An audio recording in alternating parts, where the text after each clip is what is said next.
And thanks for staying with TVC News. We're staying on our coverage of the inauguration day in the United States. Now, we can confirm that President Trump will be leaving office in an hour, leaving Washington in an hour, as security has been beefed up in Washington, D.C. Over 20,000 National Guard in place to ensure security after the insurrection at the Capitol. Now, to join us to discuss the events in the United States is a community engagement practitioner, Ejike Okpa. He joins us from Texas. Good to have you join us, Ejike Okpa.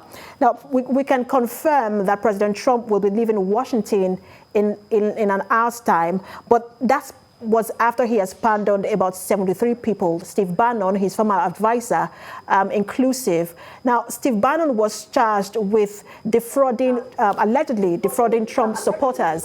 So what do you think the rationale is for the pardon for Steve Bannon? Hello, can you hear me? I can hear you. Okay, I'm sorry. Your question came in faded. So what's your question again? President Trump will be leaving Washington in a few hours' time, but just before he left, he pardoned about 73 people, including his former advisor, Steve Bannon. What do you think the rationale is for that pardon for Steve Bannon? Well, thank you for having me on your show. I think the pardon is the right of the president. He decides to pardon whomever. And so, you go back to former presidents, they've all done it. So what Trump has done is not unusual. It's just the right that is reserved for them. And they do it the last minute before they leave office. All right, so talk to us. You are in Texas, away from Washington, D.C. We know of the security situation in Washington, D.C. Talk to us about the mood generally in America. I mean, it is said that this is an inauguration like no other amid the COVID-19 pandemic, amid the insurrection.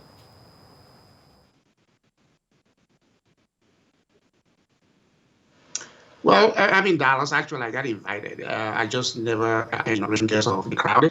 So given the COVID situation, I can understand why, the social distancing is made it a little more difficult for people to go there. And then, of course, the incident of the last few days that's led to riot at the Capitol. And so there's the concern that something is going to happen. Some people are angry because of the way the result of the election is understood.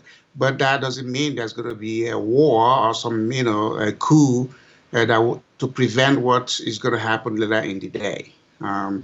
People on both sides are very, those who won are excited, those who didn't are very angry because they thought something, went on that doesn't agree with their vote. So, but this is America.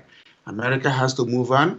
In a few hours, we're going to have a president who is not going to be president of their party. He's going to be president of America. And so the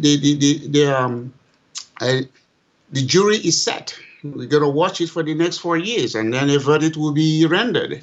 So that's what it is. Myself, I'm a Republican. I supported the president. But like when I left Nigeria for America, I didn't come here because of a particular president. I came here because of America. So I'm going to support whoever is the White House, whether he is my candidate or not.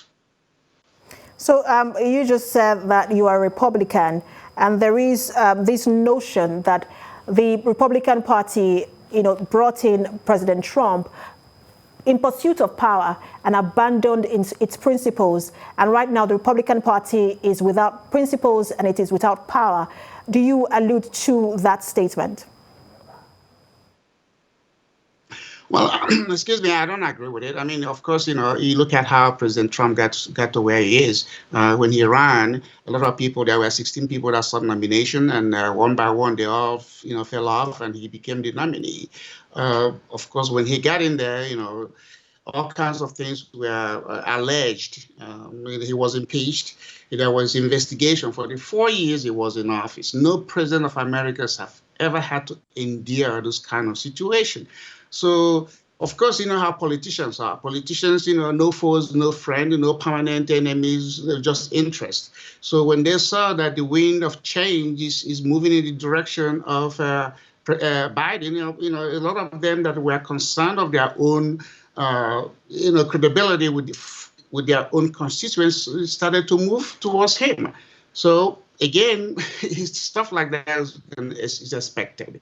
In my 30-something years in America, I have seen the wind of change, and I have never seen anything like what is happening in the last presidential election. So it's not like the Republican Party doesn't have somebody. It's just that what has happened is created some sort of concern within the party. And so now, Trump is out. Biden is coming in. The party is going to regroup. They're going to learn what's missed and what was right. Who knows? It's politics. It's not cast in concrete. Changes happen within and the changes happen without. Right, so the Republicans have now lost both the House of Representatives and the Senate, and as well as the presidency. So what is your expectations from Biden as he inherits a rather very divided America? Well, if you look at when Trump got in 4 years ago, we had the House, Paul Ryan was the speaker, and then, Mitch McConnell was the majority leader. So typically that's what happens. So we have a midterm election coming in 2 years. What do we expect?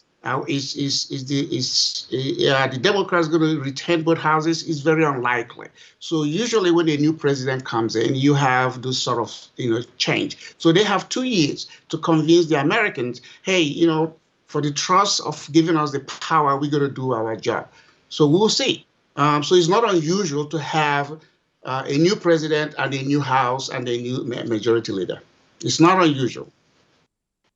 All right, community engagement practitioner Ejike Okpa, thanks for talking to us.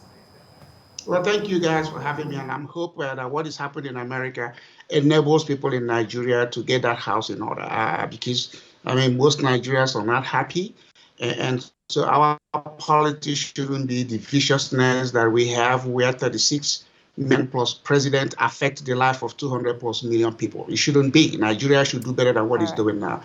Thank you for having me, and good luck to all of you, to what you guys do. Thank you so much, Ejike Okpa. And